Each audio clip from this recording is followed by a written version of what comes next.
Welcome back to the Overheard podcast, recorded live in Banff. My name is Daniel Ruedl, and with me always is my co-host, Matty Rage. Let's go. Let's go. If it is your first time joining us, please don't forget to give us a little like and subscribe. We have a very, very special guest today. We are sitting down with Craig Childs, celebrated author, adventurer, and environmental writer who just took home the Environmental Literature Award at this year's Banff Centre Mountain Film and Book Festival for his latest work, The Wild Night, Finding Sky in an Age of Light.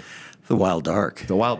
Oh, my God, my mistake. The Wild Dark. Night, dark, it all goes there. My apologies, No Craig. worries. A little tongue-tied this morning.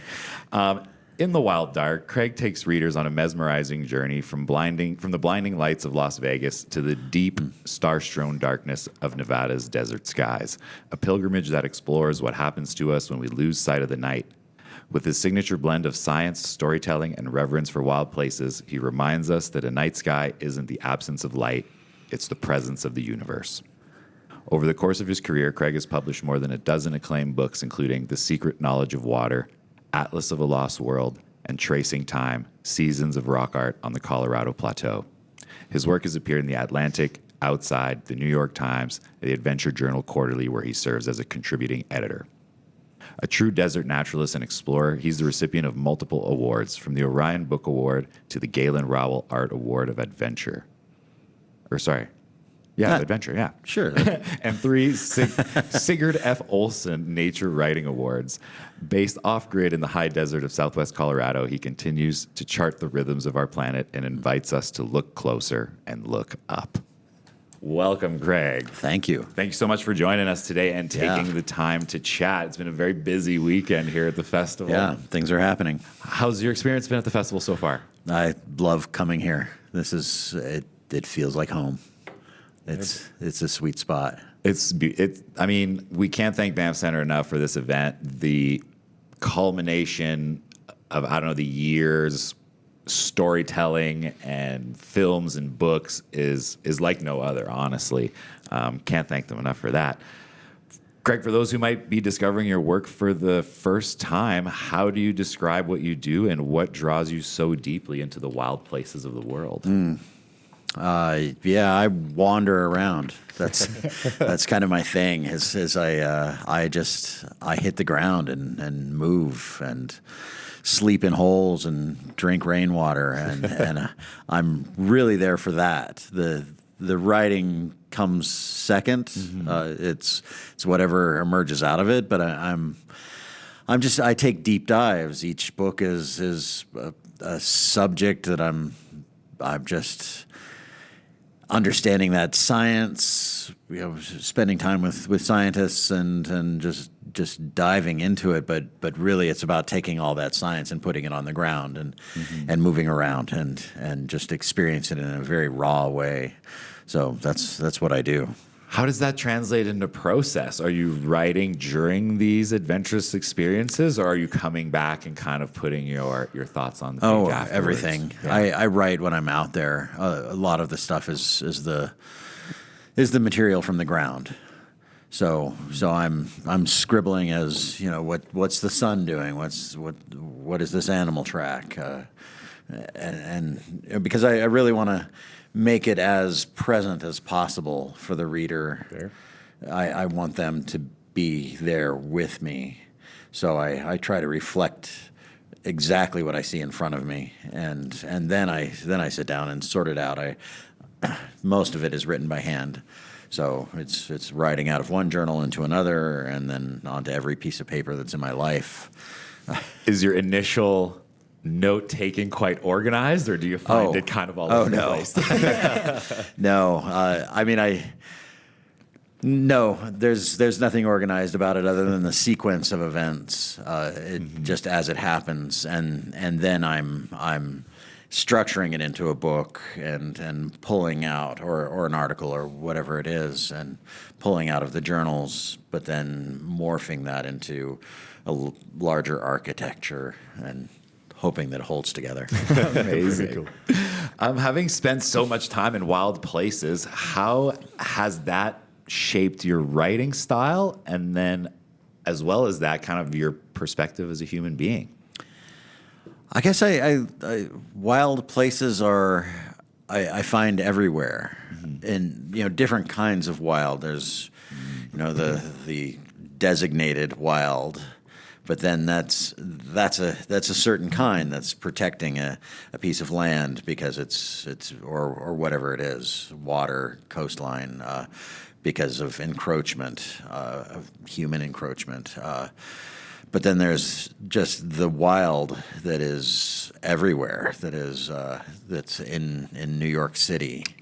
That is exactly what came to my mind when you brought that up. Was like that would be pretty wild in the middle of a huge city as well. Oh yeah, yeah. So I look for it everywhere, and wild being dynamic, changing, evolving right in front of you, not controlled by the human mind. Because I don't think New York is, a big city is very controlled by us. We engineered it, but then it becomes its own organic thing, and so it's not really controlled by us. We are one of the elements that's driving it, which I think the whole planet is that. We are one of the elements driving this planet, but then the elements are interacting with each other, the climate, the animals, the movement of ocean currents. I just think about the wild that we're inside. This whole planet it's a wild planet. It's a wild universe. When people have to name a genre, I think, they say, "Oh, you're a nature writer," and I go, who is not writing about nature, the nature of things, the nature of relationships, anything. So it's really all about wild. Absolutely, I would agree with you there for sure. Was there a specific moment kind of early on when you kind of decided you wanted to devote your life to writing about nature and the wild? I always wrote, Fair. and I grew up with my mother. It was just the two of us, and she's wild,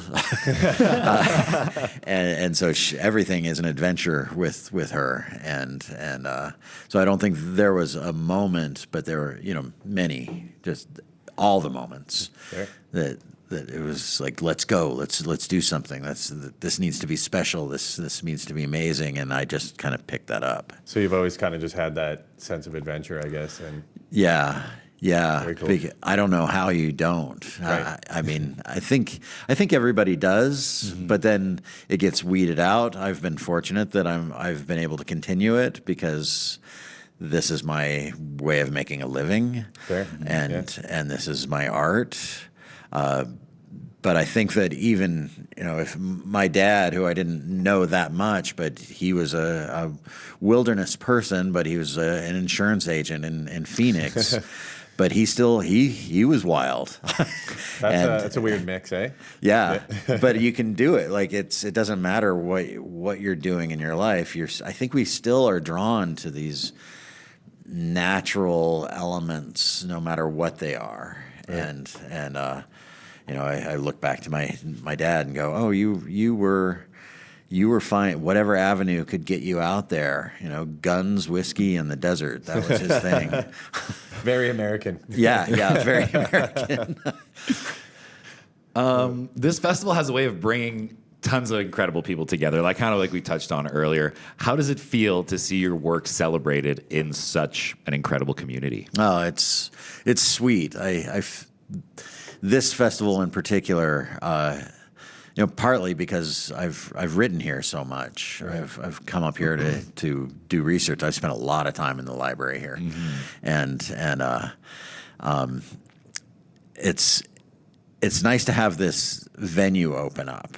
For sure. So to have a place where I can come and tell a story and to have it recognized here is just it's odd because usually I'm in the field, I'm writing, I'm on the ground, and I don't think that much about this world. And I get here and go, you read my stuff. Oh, that's nice. Nice to hear. It's got to be quite eye-opening for you, for sure. I mean, especially seeing both sides of Banff Centre, maybe the quieter side of, say, the Leighton Studios, where you spent some time writing, to now being on center stage. And like you mentioned in your acceptance speech, or like it's not really where you spend most of your time. Yeah, is yeah. around so many people. Yeah, but it's good because it reminds me of why I'm doing this. You know, it's not because I think that this is about on the ground. It's about, oh, it's what I'm doing. It's what's right in front of me. And then I come out here and go, oh, I'm actually communicating to human beings, and I need to remember that and to meet them, to go, oh, you're real. And you have a relationship with what I'm writing. Yeah. Okay, I'm working for you. This is 100%. my job is to give you this story, and so it's a good reminder. Is there any of those kind of off or behind the scene conversations that have stood out to you while you've been here at the festival? Oh yeah. Every conversation. You know, we were just 10 minutes ago sitting down for breakfast, and I'm working on a book on mountain lions, cougars. Cool. Amazing. And sitting down at a table and just say the word mountain lion and just watch. Just, okay, you've got a story. Oh, a brilliant story. You saw a mountain lion in the fading light and golden and where does that go? Let's keep talking about that, because that led to South America. We're trying to go down there to look at cats and okay, you're with the Explorers Club, and let's start putting pieces together and moving it along, that's what's nice about coming here. Also, is It's not such- just meeting the people. It's such a melting pot of just like the most insanely creative people Yeah. that I've ever met. Like, Yeah. this week's been awesome for us. Like, we have had the opportunity to sit down and chat with some pretty wild people, to be honest. Very inspiring. Like I said, it's been a reoccurring theme here for especially myself personally, just being around Yeah. so many creatives. It just kind of opens that flow a little bit more, I feel. Craig, let's dive in a little bit more about your residency and your time spent here writing The Wild Dark. What were some of the highlights? What was that process like? How did that kind of jumpstart some things for you? Yeah, I was here for 3 weeks. It was a year and a half ago, so I had all my material, but I hadn't written the book, and I had a residency here at the cabins. So there are 7 studios, just at the edge of campus, and I think I took one hike. In 3 weeks, I barely left. I was working from dark till midnight. You know, I was in the studio working nonstop, and having that opportunity is just incredible, because I derail pretty fast in the world. You know, I keep an idea going, but then it bifurcates and then it's gone. And to be able to sit down for 3 weeks, and I had never done this before. I've written a lot of books, and this is the first time that I wrote it all at once. And Interesting. And that means a lot to me, to have a through line that doesn't really get interrupted. And I was hearing from there are other artists, musicians, photographers. They were all in the studios, which are all their own little buildings, and each one is a different architect. It was amazing to be here, and when I finally met a few of them, they were saying, "Oh yeah, you're that one who's always there in the morning and there until late at night." And they were talking about, we're reminded that that's what we're here to do, because that guy over there is not stopping. Working so hard. Yeah, because that was my shot. Mm-hmm. I had to write a book in 3 weeks, or at least get the bulk of it together. So what did you do before that? Did you write your books more in pieces or in segments? Wherever I can. Yeah. I mean, that's what I'm doing most of the time, is I'm just write all the time. It's if 10 minutes opens up, scribble down a paragraph, which that works too, but having the combination to have 3 weeks. No doubt. That's kind of my next question, is how does having that uninterrupted time affect your creativity or your voice? It amps up the creativity quite a bit. No doubt. They both work. I think the having a focused hour, 3 hours, 4 hours to write it's just having that focus. Mm-hmm. But then you expand that into 3 weeks, and you're just flying because A, it's got to happen, and B, you've got the time for it to happen, and so it supercharged the creativity for me, and I would pretty much go from the cabins to the library here, and that was my world, back and forth. You know. Quick hike over, and that's it. Yeah. I mean, it's easy to get distracted up here too. We're in Banff. I didn't. I stayed out of it, which I felt like, oh, I should engage with this, but it's engaging with you, even if you're not walking in it. Fair. You're looking around, going, oh, I am in the cradle of tectonics right here. This place is alive. Absolutely. It is, if you look at, First Nations history, this place is said to have a very deep spiritual connection to nature and to spirituality. So I think creativity ties into that as well. Yeah. And amped up here. Yeah, and I came back to them and I said, hey, do you do 2 in a row? Because I've got another book going on here. And they said, well, let other people come in. I went, okay, all right. I'll go find some other hole to crawl into. You mentioned you have another residency planned? Yeah, I'm going to the Hemingway's house in Ketchum, Idaho. Amazing. Cool. Straight from here. And so this is the second residency of my life. So tomorrow I fly down and right back into it. Right back into it. It's time to write a book. Well, congratulations. That's amazing. Thanks. Let's get back to the wild dark a little bit. What sparked the idea of biking from the bright lights of Las Vegas into one of the darkest spots of North America? Like to write about it, I would.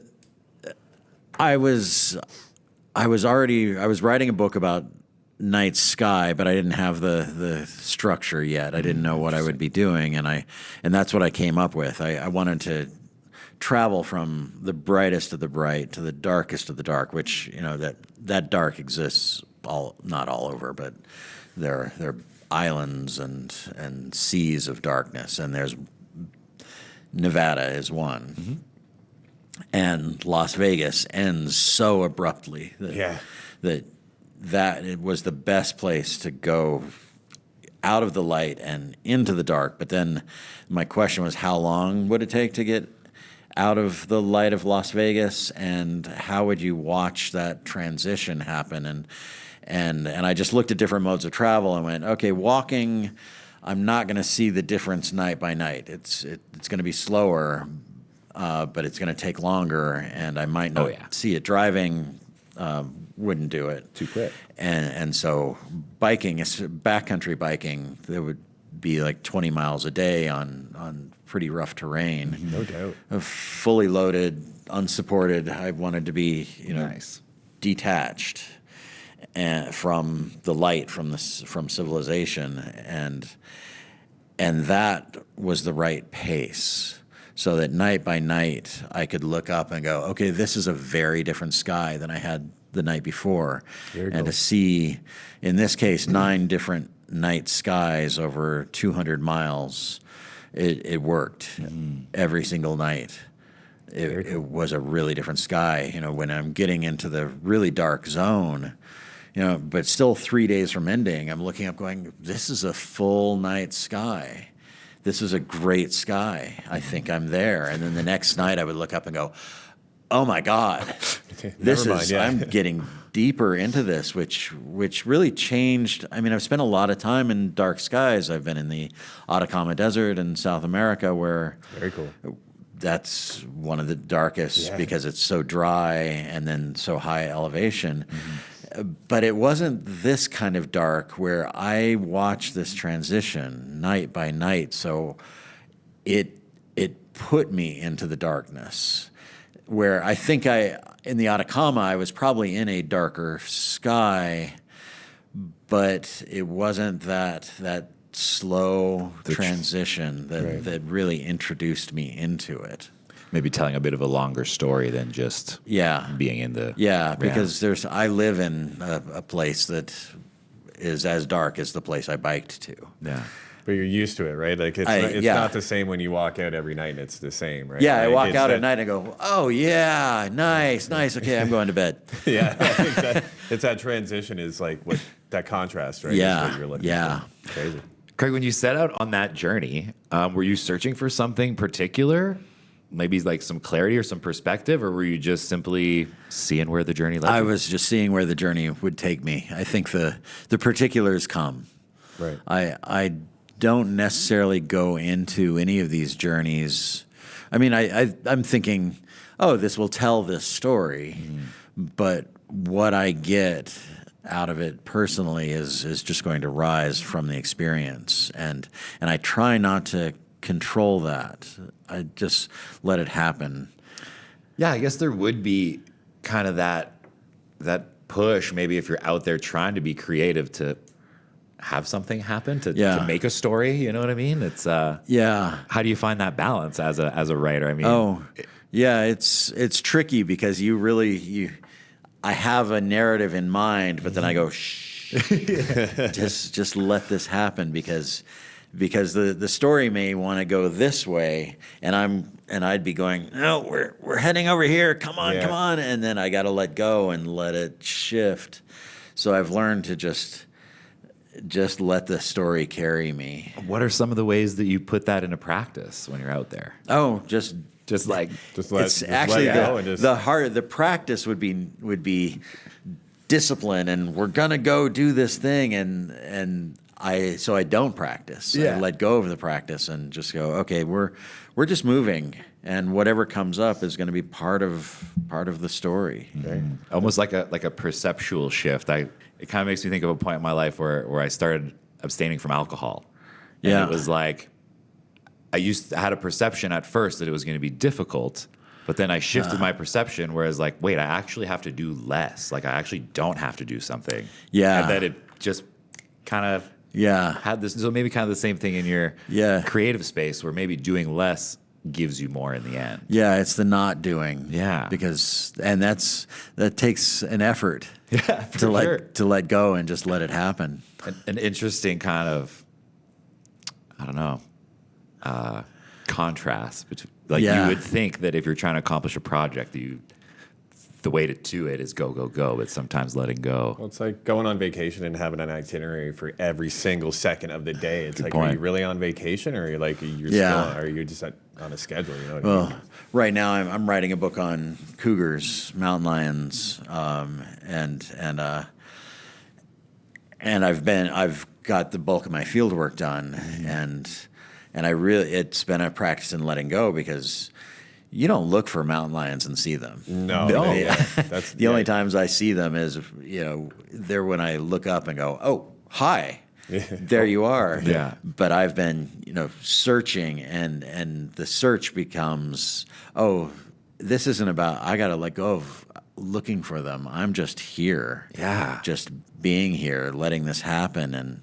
But in the beginning of the project, I was just going, okay, they're all around. Here are the tracks. Here's the scat. They're everywhere around me. I need to see one. they're a pretty elusive cat, from what I hear. Oh yeah, that's how they live, is by staying away from us. Well, from what I've been told is if you see one in the wild, it's too late, or generally they've been stalking you for a while, so you like want to be extra careful. Yeah. That if they do make their presence known, it's for a reason.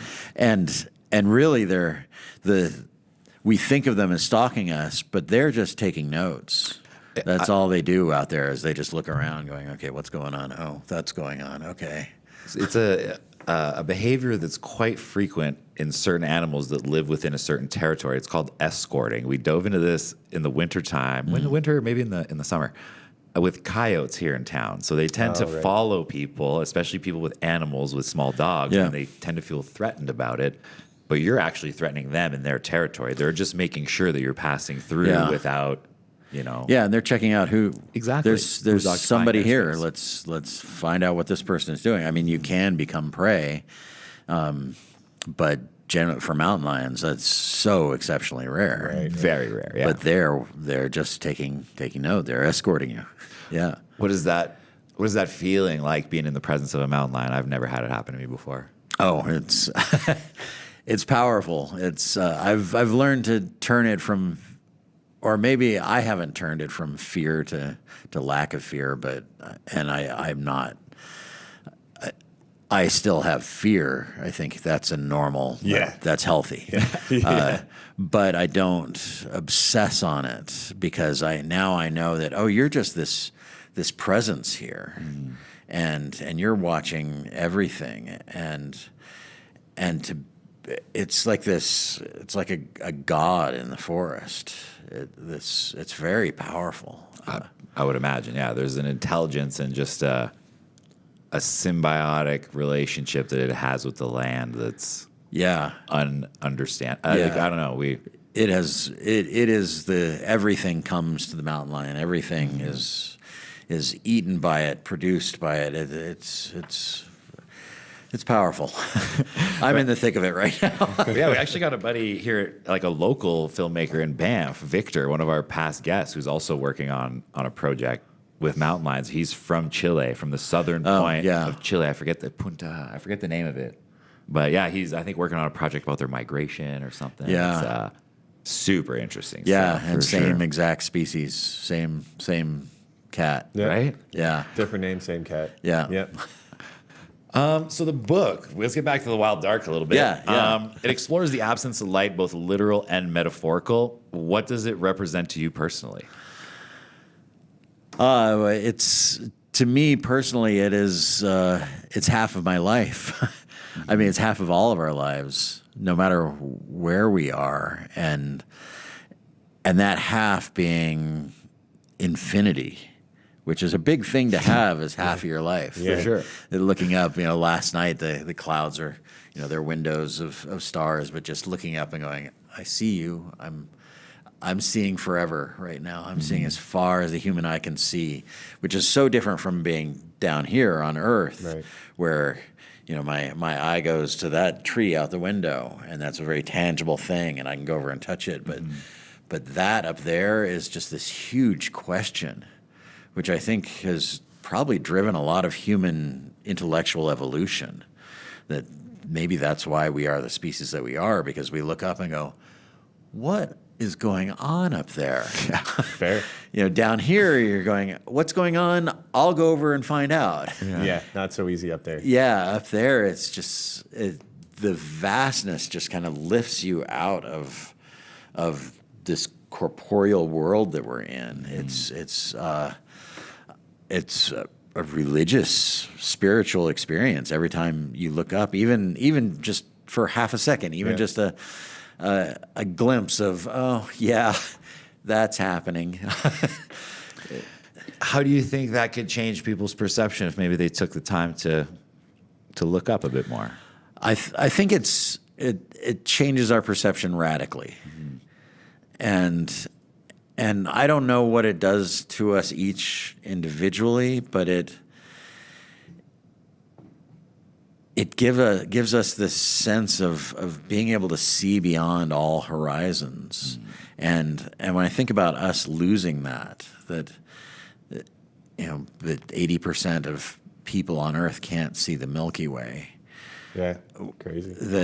that means we're shutting down something we've had all along, which is bizarre, that we're making ourselves blind to an infinite world. And I didn't write about this metaphor in the book, but I think of us as being in a container here, and at night the lid is taken off the container, and we all just look up and go, oh, it's not just about this. That's a great metaphor. It's about that. We can see out, and then the daytime comes, and the lid goes back on, and we're under a sky, and and we're busy doing our things. And I think that it expands our perspective to such an extent that losing it is making us myopic.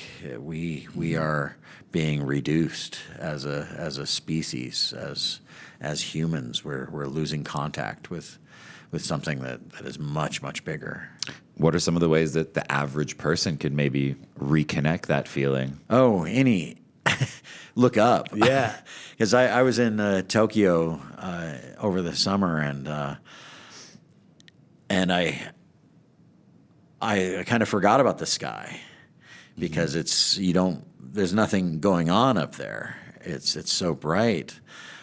But then I would think, oh no, it's up there. Let's find a spot, and I would see a star. And I've seen this from New York City, where it's like, oh, there are 3 stars up there, and not the 1,000 stars you see out here, but just making contact, which we don't do in the city, and I think taking a moment to just look up, and you don't have to go far. Well, it's a very good point, because especially at this festival, we're inundated by these massive stories of these huge undertakings to connect with nature, when in fact, whether you're in New York or Las Vegas in your book, that infinite wonder is right at your doorstep if you know where to look, right? Yeah, I went out to Long Island this summer from Manhattan, and there were a lot of stars, and this is a train ride out, and it's not really that far, and actually you don't need to go to the dark. True. In fact, the halfway point of writing The Wild Dark, when we were halfway to the real dark, that's when you really see the constellations. When you get out into the darker places, the constellations kind of disappear because there's just too much going on. Yeah. But it's the midpoint where, and I've been in towns, cities that have that kind of darkness, and I go, actually, this is a pretty sweet sky. Cool. So it's not about getting to the darkest place on Earth. Yeah. It's just getting to any place where you can look up, which is in Tokyo. It's everywhere. For sure. So, Craig, there's a thread of humility and wonder that kind of runs through all of your work. Do you see The Wild Dark as a continuation of your life's exploration, or kind of a turning point, since kind of the process was a little bit different? And every book is a different turn. Every book is the first book. Yeah. And so it's a continuum for me, because I've written about ice ages and animals and ancestry and water, rivers, and this has always been there. There's always, the night sky is always part of the story, and I guess each book is me going, well, there is that thing that I'm always around, and let's dive into that one thing. And that's what The Wild Dark was, well, this is always happening. It's always part of the story, so let's just make this the story. Let's focus all on this. How do you decide what's next? What does it take to capture your eye? I'm 5 books behind right now, and it's more the serendipity of it. It's what starts coming my way that I start taking note of, going, oh, yeah, it looks like this is the project. It's going down this path. Do you feel sometimes like that's maybe divinely guided? Like as you start focusing on certain topics, the information or the subject matter just kind of comes through? I don't know how it's guided. I guess, you start paying attention to one thing and you start seeing it everywhere. Of course, yeah. It happens with me all the time. When we start, I'm like, oh, maybe we should have this guest on. We'll bump into them, or it's a pretty wild thing. You start looking for it and find these connections. I actually have to be a little careful about what I choose to write about, because my life will become that. Yeah, fair enough. And I've been thinking for years about writing about fire.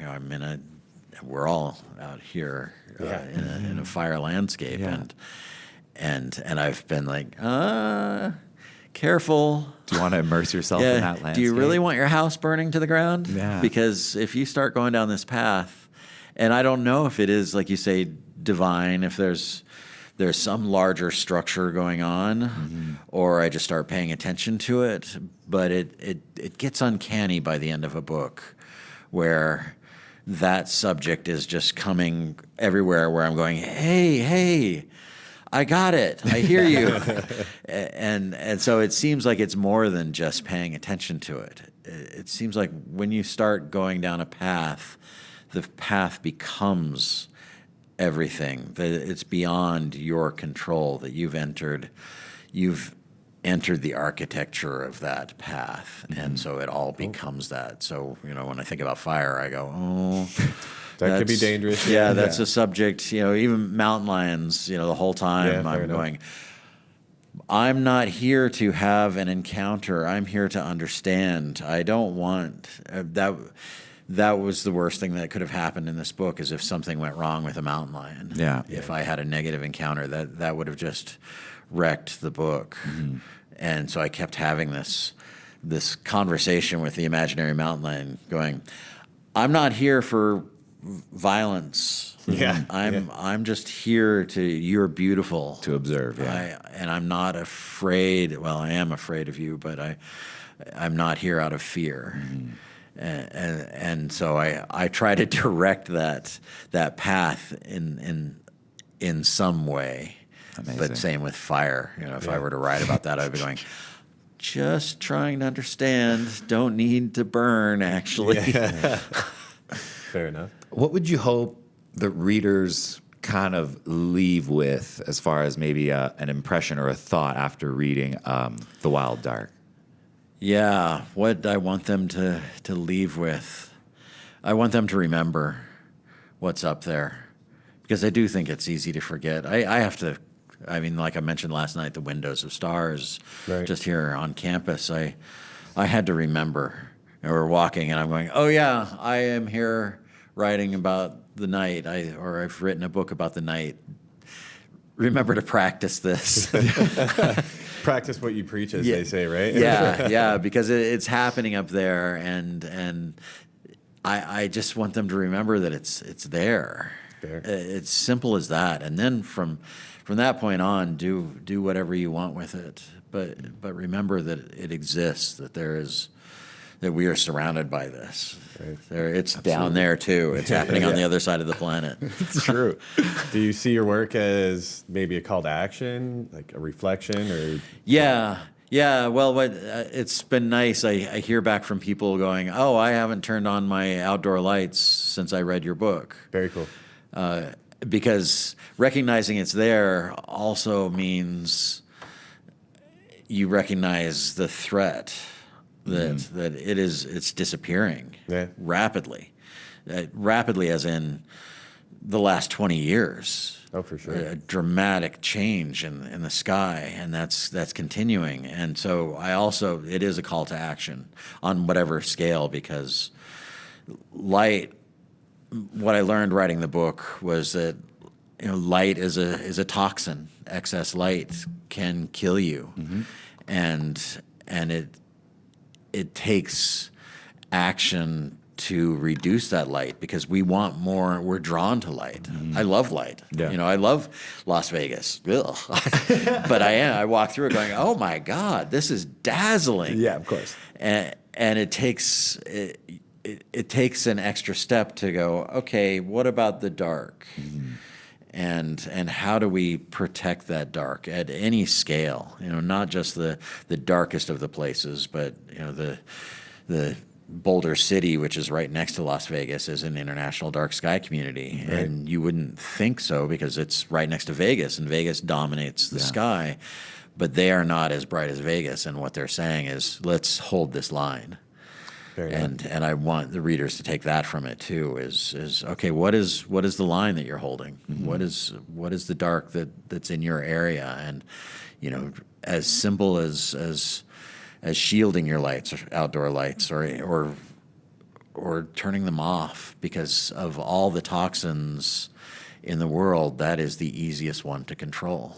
Well, I think you drive a good point that it's almost like innate in humans that we go after the light. Like if you look at arguably some of the most detrimental things in our society, and our phones, you're putting this light in your face all the time. Yeah. Arguably like a toxin, detrimental to your mental health, to your spirituality, to your creativity. And to your physical health. Physical health as well. It can actually kill you. So maybe even on the small scale of light. You drive a very, very good point. So. Yeah, I want us to remember the value of darkness, because we need both. So we need, necessary. if we just get one, both can be toxic. For sure. It's Excess the balance darkness of both. is, and we live in this planet is just amazing. We have dark light. Like how do we get that? And it all tends to come together in a way that makes it what it is, right? Yeah. What advice would you have to any authors or adventurers out there that might find your life or stories inspirational, that may want to follow in your footsteps? Oh, keep going. Yeah. Yeah, Don't ever stop. There was a conversation amongst mountaineers on one of the panels about imposter syndrome. Yeah, right. Yeah. And it was very simple. It was Hazel Finley who said, "Oh, you keep going." Yeah. Regardless, and that's how I feel about it, because I wrote down when she was talking, I wrote in my notes, "We are all imposters," and especially creatives coming up to this level, like, you're going, well, we're all working at this, and we're all trying to find our way, and we're not the experts, we're the translators from the experts, and we're all imposters here. We're all making this up. And I would say, just like I have that as well, but I kind of set it aside. I go, that really doesn't matter. Yeah. Like, what matters is that you've got this work to do, Yeah. and you do it with everything you've got, and you don't get bogged down with going, oh, I'm not adequate. I don't have what it takes to rise to this. Yeah. And it's like, no, you have the same stuff we all have, and you're trying to figure it out just like we all are, and don't stop. Right. Don't get bogged down by this. I feel like a lot of the arts kind of, at some point, like I grew up doing art, and I'm a lifelong musician, and it's the same thing. Like, I think it's when you're humbled by somebody else's work, then that's when kind of the imposter syndrome starts to kick in. You're like, that is so much above where I'm at right now, that you just kind of like, well, am I ever going to get there? Or, is it even worth it to keep trying? But oh yeah, at the end of the day, we're all, and I mean that person as well. They're looking at people that are above them, and they're in the same boat, right? So it's you kind of just have to keep on going and doing what you're doing, and kind of put it in the back of your Why mind, do you think right? we torture ourselves like that? well, You can use it because you're not good enough. Not And yet. Drive to keep going, right? Ever. Yeah. I mean, I think Yeah. that's what we are. We're going, oh, I can be better at this. And every book is that for me, where I'm going, oh, that's why that's one of the reasons I keep writing books, is because when I'm at the end of a book, I go, okay, that was as best as I could do. Let me do better next time. next time. Yeah. Get the bar up a little bit. Amazing stuff, Craig. Lastly, when people walk out of the festival tonight, or maybe out of a viewing of a film, and they look up at the night sky walking home or down the Ken Madsen path in Banff tonight, what do you hope they'll remember? I hope that they'll remember seeing stars, because anywhere it happens, but I want them to remember. Nighttime is such a, with its perfumes, and it's just a different perception. I want them to remember the value of being, from the wild dark, from my perspective on night sky, I want them to remember the night sky. But really, I want them to remember this place, the shape of the mountains, this topography is extraordinary, and the night sky is so much part of it. The moon, and because the moon's been up for this trip, and I want them to remember that all this creativity is happening here within this context. That there's so much more going on around us, and we are kind of fed by it. Like, that's why writing here was so important to me. That book came out of this place. Amazing. And what is it that you have that's coming out of this place? No doubt. What a wild place to, like, the film festival here. That, I mean, the energy here is awesome with the people alone, but just the setting and where we are up on Tunnel Mountain, and down at Mac Lab, you look out and you just see the valley. It's like how do you not be inspired?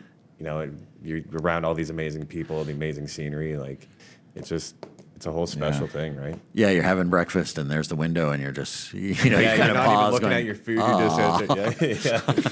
Oh, man. Well, thank you so much for taking the time to sit with us, Craig. Thanks. Sharing your insights. This has been a great little conversation, honestly. You've opened my eyes, and maybe tonight I'll have a bit of a longer look up. You know? Yeah. Take some time. Absolutely. Well, thank you so much again You're to welcome. Banff Centre, the Banff Centre Mountain Film Book Festival for having us. Got to give a big shout out to our friends over at Drink Shaft for keeping us caffeinated for our conversations today.